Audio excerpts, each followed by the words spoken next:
नमस्कार। News point लेकर हाजिर हूं मैं राजीव और हमारे साथ जुड़े हुए हैं अमलेंदु उपाध्याय। अमलेंदु जी, आपका स्वागत है। जी धन्यवाद। तो अमलेंदु जी, राजस्थान की सियासी रंगभूमि में हर रोज नए घटनाक्रम जुड़ रहे हैं। जिस तरह से सियासी उलझन बढ़ती जा रही है उसे देखकर ये लगता ही नहीं है कि इस राजनीतिक ड्रामे का पर्दा जल्दी गिरेगा। हम जान ही चुके हैं कि 10 और 11 जुलाई से सचिन पायलट बगावती तेवर अख्तियार करके कांग्रेस से दूरी बना चुके हैं। पार्टी ने भी उन्हें उप मुख्यमंत्री और प्रदेश अध्यक्ष दोनों जिम्मेदारियों से मुक्त कर दिया है। कांग्रेस ने उन्हें और उनके समर्थक विधायकों को 2 बार बैठक में भी बुलाया, लेकिन दोनों ही बार वे बैठक में नहीं आए और उससे अनुपस्थित रहे। और जब कांग्रेस के कहने पर विधानसभा अध्यक्ष ने उन्हें नोटिस भेजा तो पायलट ने इसे हाई कोर्ट में चुनौती दे दी, जिस पर बीते कुछ दिनों से सुनवाई चल रही है। हाई कोर्ट ने पहले तो स्पीकर को 24 तारीख तक अयोग्यता मामले की कार्रवाई करने पर रोक लगा दी थी, जिसके खिलाफ स्पीकर सीपी जोशी जो हैं वो बुधवार को सुप्रीम कोर्ट पहुंच गए और उन्हें अपनी याचिका में उन्होंने ये कहा कि स्पीकर के पास नोटिस जारी करने का अधिकार है। जोशी ने यह भी कहा था कि कार्रवाई करने तक कोर्ट जो है इसमें दखल नहीं दे सकता है, लेकिन सुप्रीम कोर्ट ने गुरुवार को इस पर सुनवाई की और मामले को अगली सुनवाई के लिए सोमवार तक टाल दिया था। इस बीच सचिन पायलट गुट आज जो है वो फिर से, चूंकि सुनवाई हाईकोर्ट जयपुर में थी तो वहां पहुंचा और वहां पर हाईकोर्ट से सचिन पायलट को और उनके समर्थक विधायकों को काफ़ी राहत मिली है। हाईकोर्ट ने स्पीकर को के नोटिस पर जो है वो रोक लगाने के आदेश को बनाए रखा है, यानी फिलहाल स्पीकर जो हैं वो पायलट सहित बागी विधायकों पर अयोग्यता की कार्रवाई नहीं कर सकते हैं। इधर पायलट खेमे की ओर से शुक्रवार को कोर्ट में मामले में केंद्र को भी पक्षकार बनाने को लेकर के याचिका दाखिल की गई थी, जिसे कोर्ट ने स्वीकार कर लिया है। कोर्ट ने कहा है कि वो इस मामले में केंद्र का पक्ष भी सुनेगा, यानी तय है कि अभी मामला और उलझेगा। पायलट को हाई कोर्ट से राहत मिल गई है और विधायकी पर छाए अयोग्यता के बादल जो हैं वो फिलहाल छट गए हैं, लेकिन गहलोत सरकार के लिए मुश्किलें और बढ़ गई हैं। मुख्यमंत्री अशोक गहलोत बार बार दावा कर रहे हैं कि उनके पास विधायकों का बहुमत है। अपने समर्थक विधायकों को सुरक्षित रखने के लिए उन्हें होटल में रखा गया है, लेकिन ऐसा कब तक चलेगा ये अशोक गहलोत ही बता सकते हैं। इसीलिए आज गहलोत और सरकार समर्थक विधायक जो हैं वो राजभवन पहुंचे। इससे पहले अशोक गहलोत ने राज्यपाल को पत्र लिख करके, खत लिख करके विधानसभा सत्र बुलाने की अपील की थी, ताकि वे अपना बहुमत फ्लोर टेस्ट के दौरान साबित कर पाएं, लेकिन ऐसा नहीं हुआ। सीएम अशोक गहलोत का कहना है कि गवर्नर कलराज मिश्र जो हैं वो ऊपर के दबाव की वजह से ऐसा कर रहे हैं। इससे पहले गहलोत ने प्रधानमंत्री को भी पत्र लिख करके लोकतंत्र बचाने की दुहाई दी थी। तो अमलेंदु जी, राजस्थान में जिस तरह राजनीति जो है वो नाटकीय मोड़ से गुजर रही है, क्या वाकई वहां कठपुतलियों की तरह खेल खेला जा रहा है, जिसकी डोर जो है ऊपर वाले के हाथ में है और यहाँ ऊपर वाला कौन है ये सबको पता है? क्या कहेंगे सारे घटनाक्रम पर? देखिए, जितना भी घटनाक्रम है ये बहुत दुखद है और लोकतंत्र के क्षय का अंतिम क्षण जो जिसे कहा जाता है ये वो है जब न्यायपालिका और विधायिका और सरकार और सब जो हैं वो एक पाले में खड़े हो जाएं, तब आप समझिए कि वो लोकतंत्र का क्षय का अंतिम क्षण है। और मुझे लगता है कि ये लोकतंत्र के अंतिम क्षण जो है उसकी क्षय का वो आ पहुंचा है। जिस तरीके से जो नंगा नाच जो है राजस्थान में हो रहा है और सारी दुनिया उसको देख रही है, सारी दुनिया उसको समझ रही है, मतलब अंतर्राष्ट्रीय मीडिया में भी अब इसकी चर्चा हो रही है अच्छी तरीके से कि राजस्थान के अंदर क्या क्या खेल खेले जा रहे हैं। 70 सालों में पहली बार है इतनी निर्लज्ज सरकार केंद्र के अंदर मौजूद है कि जिसको ना संवैधानिक मूल्यों की परवाह है, ना लोकतांत्रिक मूल्यों की परवाह है, ना न्यायिक मूल्यों की परवाह है। और अफसोस की बात ज्यादा ये है कि न्यायपालिका के लिए भी अब जो है मापदंड वो दोहरे होते जा रहे हैं। यानी मध्य प्रदेश और महाराष्ट्र का मसला होगा तो वही न्यायपालिका कुछ और निर्णय देगी, और जब राजस्थान का मसला होगा तो वही न्यायपालिका कुछ और निर्णय देगी। तो ये सारी चीजें जो है इन पे अब सवाल उठ रहे हैं। आज कपिल सिब्बल की जो प्रेस कॉन्फ्रेंस हुई है इस घटनाक्रम के बाद, और कपिल सिब्बल ने यही सारी बातें जो है अपनी उस प्रेस कॉन्फ्रेंस के अंदर कही है। और वो तो काफी आगे बढ़ तक के उन्होंने कहा है कि मतलब तो अब वकीलों को बहस करने की जरूरत क्या है, कि जब सारे फैसले जो है वो ऊपर वाले की कृपा से होने हैं अदालतों में, तो फिर इस सब नाटक की क्या आवश्यकता है कि वकील वहां जाए और बहस करे, ये सारी चीजें हो तो फैसले सब अपने आप सुना दिए जाए। और देखिए, राज्यपालों का तो खैर वो तो कांग्रेस के समय से भी रहा है, ऐसा नहीं है कि भारतीय जनता पार्टी राज्यपालों का दुरुपयोग कर रही है। जिसकी सरकार रही है तो उसने राज्यपालों का दुरुपयोग किया है। तो राज्यपाल मतलब राजभवन जो है वो तो हमेशा षड्यंत्र के केंद्र रहे ही हैं। इधर जो है इन पिछले 5-6 सालों में जो है वो राजभवन जो है वो षड्यंत्र के बहुत बड़े सूत्रधार और षड्यंत्रकर्ता और षड्यंत्र के रचयिता सब कुछ हो गए हैं। मतलब पहले जो थे वो सिर्फ इशारे पे काम किया करते थे, और अब तो जो सारे कायदे कानून ताक उठा कर रख दिए जाते हैं। यानी कि राष्ट्रपति शासन लगा हुआ है महाराष्ट्र में, और गवर्नर जो है आधी रात में बुला करके मत शपथ दिला देता है। कहाँ है सारे सारे कायदे कानून? ये मतलब ये सरकार जो है, मतलब हमारी केंद्र सरकार जो है, इसके ये सारे काम आधी रात में ही किया करती है। गवर्नर कितने सजा हो जाते हैं, और आधी रात में ही कश्मीर में जो फैक्ट्स खराब हो जाता है। तो ये सारी चीजें दुनिया देख रही है, और सब समझा जा रहा है कि किस तरीके से क्या हो रहा है। अब जहां तक ये सवाल है कि आगे क्या होगा क्या नहीं होगा, देखिए एक चीज तो तय हो गई है। मतलब एक तो पहले ये कि राज्यपाल जो है वो कैबिनेट की सलाह पे काम करता है, वो कैबिनेट की सलाह को इनकार नहीं कर सकता। तो अब जब कैबिनेट ने ये मांग की है कि सत्र बुलाया जाए, हो सकता है कि कैबिनेट को वहां कई अन्य और जो विधायी काम करने हों, सरकार को सत्र बुला करके सत्र में होना है। जब से कोरोना के समय में मध्य प्रदेश में हो सकता है विश्वास मत का परीक्षण, और सुप्रीम कोर्ट उस पर मोहर लगा सकता है कि गवर्नर जो है वो कोरोना संकट में भी जो है वो कभी भी जो है विश्वास मत साबित करने के लिए कह सकता है। तो राजस्थान में ऐसी कौन सी मुसीबत आ रही है कि वहां जो है कोरोना काल में जो है नहीं बुलाया जा सकता? अब तो सुनने में आ रहा है कि राम मंदिर का निर्माण भी होने जा रहा है, उसके लिए कार्यक्रम भी होगा, और 300 लोगों को उसमें जाने की अनुमति है। यानी संसद का सत्र, मतलब विधानसभा का सत्र नहीं बुलाया जा सकता है कोरोना काल में। शादी और ब्याह नहीं हो सकते हैं कोरोना काल में। संस्कार में शामिल होने की 20 लोगों को अनुमति है, और शादी में जाने के लिए 50 लोगों को अनुमति है। मंदिर पूजन के लिए 300 लोगों की अनुमति है। लेकिन विधानसभा का सत्र बुलाया, यानी कि जो गवर्नर जो है कोरोना काल में राजस्थान में नहीं देंगे, लेकिन मध्य प्रदेश में।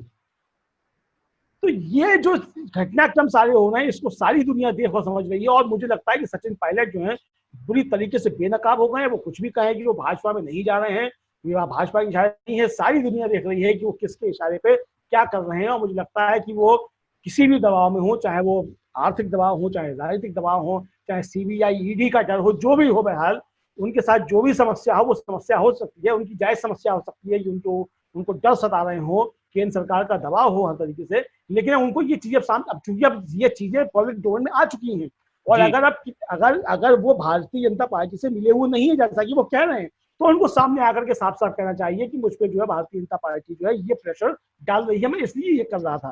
तो सचिन पायलट के पास जो है वो बैक होने का एक रास्ता है, वरना मुझे लगता है कि सरकार तो अशोक गहलोत की कहीं नहीं जा रही है। जी जी आज आप नहीं बोले।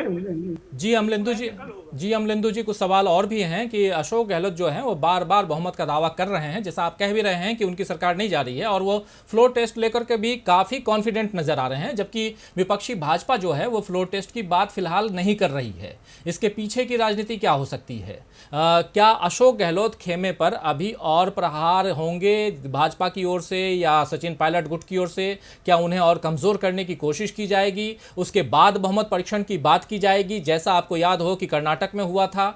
गहलोत के करीबियों पर जिस तरह छापेमारी हो रही है, क्या ये भी इसी रणनीति का हिस्सा है? क्या कहेंगे इस मसले पे? नहीं, ये इस रणनीति का हिस्सा नहीं है, बल्कि इस रणनीति का अहम हिस्सा है। हर तरीके से गहलोत के ऊपर प्रहार करने का ये इसी रणनीति का हिस्सा है। और जो चाणक्य कहे जाते हैं, ये चाणक्य जो है वो इसमें सीधे सीधे इन्वॉल्व है मुझे लगता है। और अब दिक्कत ये है कि चाणक्य हर जगह जो फतह करते रहे हैं, और अब चाणक्य जो है राजस्थान में जो है ऊँखी खाने जा रहे हैं, महाराष्ट्र में ऊँखी खा चुके हैं। तो मतलब राजस्थान दूसरा महाराष्ट्र बनने जा रहा है। तो चिंता ये सता रही है मुझे लगता है चाणक्य जी को। अगर इसके बावजूद भी, मतलब इतने सारा करने के बाद भी जो है, अगर चाणक्य जी अब कामयाब नहीं होते हैं, तो ये जो है वो बड़ा करारा तमाचा जो है वो चाणक्य जी के गाल पे होगा। मुझे लगता है कि देखिए सारी चीजें जनता समझती है, ऐसा नहीं है कि नहीं समझती है। और जनता ये भी देख रही है कि कौन क्या कर रहा है। जनता ये भी देख रही है कि हमने आपको नहीं चुना था, आप जबरदस्ती सत्ता हथिया रहे हैं। मतलब सत्ता का अपहरण जो है, जो कहा जाए लोकतंत्र की भाषा में, तो ये सत्ता का अपहरण आप कर रहे हैं। आप जनता के द्वारा चुनी हुई सरकारें नहीं ला रहे हैं। तो इसलिए जो है ये आप जनता का जो अपहरण करना चाहते हैं, उस अपहरण को जनता जो है बिल्कुल निश्चित तौर पर मुझे लगता है कि नाकामयाब करेगी। और जिस तरीके से अशोक गहलोत ने कहा भी है, मतलब आज अपने प्रेस कॉन्फ्रेंस में, कि हम राजभवन से टकराव नहीं चाहते हैं, और अगर जनता अगर सड़कों पर उतर आई तो उसके लिए फिर हमारी जिम्मेदारी नहीं होगी। और ऐसा हो चुका है, मतलब कई राज्यों में इस तरीके से हो चुका है, उत्तर प्रदेश में भी हो चुका है। आपको याद होगा कि कल्याण सिंह जब यहाँ उत्तर प्रदेश में मुख्यमंत्री थे, और रातों रात तख्ता पलट होकर के जगदम्बिका पाल जो थे मुख्यमंत्री बन गए थे, उस समय आधी रात में उसे हाई कोर्ट के दरवाजे खुले थे और तुरंत जो था वो फैसला कल्याण सिंह के पक्ष में एक तरीके से सुनाया गया था। और फिर दोबारा से कल्याण सिंह जो थे वो वापस लौट करके आ गए थे। तो इस तरह की सारी चीजें, मतलब जनता अगर विद्रोह पे उतर आई कि अब जनता बर्दाश्त नहीं करेगी, तो मुझे लगता है कि ये गृह युद्ध की स्थिति जो है कहीं ना बन जाए। मुझे लगता है कि जो भी चाणक्य सब घटनाक्रम के पीछे हैं, उन चाणक्य महोदयों को और बहुत संभल के जो है वो काम करना चाहिए।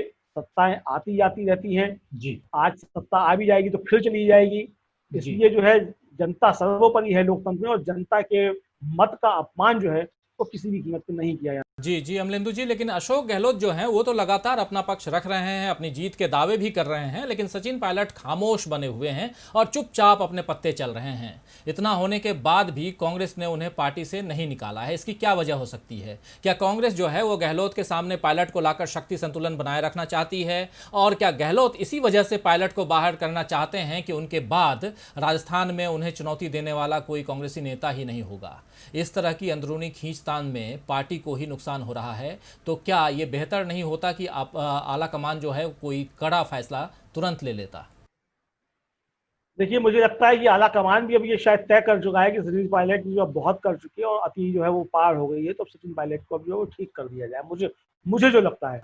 लेकिन अभी तक तो वो पार्टी से निकाले, लेकिन अमलेंदु जी अभी तक तो वो पार्टी से निकाले नहीं गए हैं ना? हाँ, निकाले इसलिए नहीं गए हैं कि निकाले जाते फिर वो स्वतंत्र विधायक हो जाएंगे, और फिर वो जो है उनके ऊपर वो जो दल बदल की आज जिसके लिए वो गए हैं हाई कोर्ट में, तो वो कानून फिर उन पर लागू हो जाएगा। मतलब कि वो उन पर लागू नहीं रहेगा, फिर वो लागू दल नहीं बदल का, होगा, क्योंकि दल विरोध, लागू दल बदल विरोधी दल कानून बदल जो फिर है। उन पे लागू नहीं होगा, फिर वो स्वतंत्र हो जाएंगे।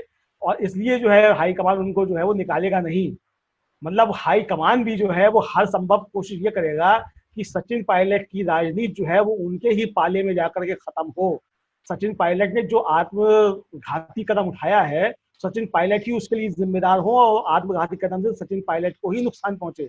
मतलब सचिन पायलट जो भी चल रहे हैं, जो भी काम कर रहे हैं, वो अपने को ही नुकसान पहुंचा रहे हैं कुल मिलाकर के।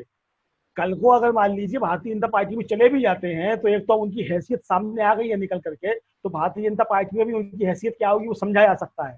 ज्योतिरादित्य सिंधिया की क्या हैसियत है? सिर्फ एक राज्यसभा सदस्य से ज्यादा आज कोई हैसियत नहीं है जो ज्योतिरादित्य सिंधिया की पार्टी के अंदर, जबकि सिंधिया जो है वो पायलट से ज्यादा बड़ा नाम है और ज्यादा कद वाले भी हैं, दोनों चीजें हैं।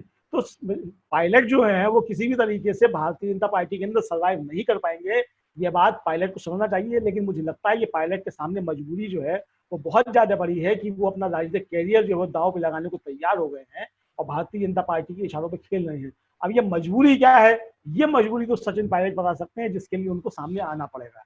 मतलब अब उनके सामने दो ही रास्ते हैं, या तो जो है बिल्कुल पूरी बगावत करें और कहें कि नहीं मैं तो कांग्रेस में अब नहीं हूँ, और लेकिन वो बार बार कह रहे हैं कि मैं अशोक गहलोत से नाराज हूँ, कांग्रेस में हूँ। तो ऐसा नहीं होगा। मतलब आप अगर कांग्रेस में है तो कांग्रेस का हाईकमान जब आप कह रहे हैं कि आप पहुंचिए मीटिंग में, तो आपको पहुंचना पड़ेगा, आप हाईकमान से ऊपर नहीं। तो इसलिए जो है वो भारतीय जनता पार्टी के इशारे पे नाच रहे हैं, ये तय हो गया है, एकदम साफ है। और इसीलिए मुझे लगता है कि कांग्रेस का नेतृत्व भी जो ये तय कर चुका है कि अब सचिन पायलट को जो है उनका जो असली गंतव्य स्थान है वहां पहुंचा दिया जाए। क्योंकि कांग्रेस ने उनको बहुत कुछ दिया है, उनकी हैसियत से लाख गुना ज्यादा दिया है, जिसके वो हकदार नहीं थे किसी भी हाल में, वो सचिन पायलट को कांग्रेस ने दिया है। तो इसलिए मुझे लगता है कि मतलब कांग्रेस का जो आला कमान है वो भी ये तय कर चुका है कि इस तरीके के जो लोग हैं जिनको हैसियत से ज्यादा मिल गया है और जो अपनी हैसियत से बाहर जा रहे हैं, उनको ठीक किया जाए। मुझे जो लगता है वो यही संदेश जो है कांग्रेस का आला कमान देना चाहता है।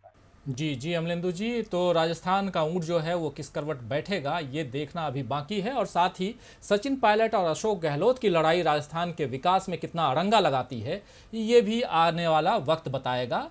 तो आपने अमलेंदु जी चर्चा के लिए वक्त निकाला, इसके लिए बहुत बहुत धन्यवाद। और दोस्तों, साथियों, शुभचिंतकों, आपने बहुत ही ध्यान से इस गंभीर चर्चा को सुना, उसके लिए आप सभी को भी तहे दिल से शुक्रिया अदा करता हूँ। और देखते रहिए DV लाइव। नमस्कार।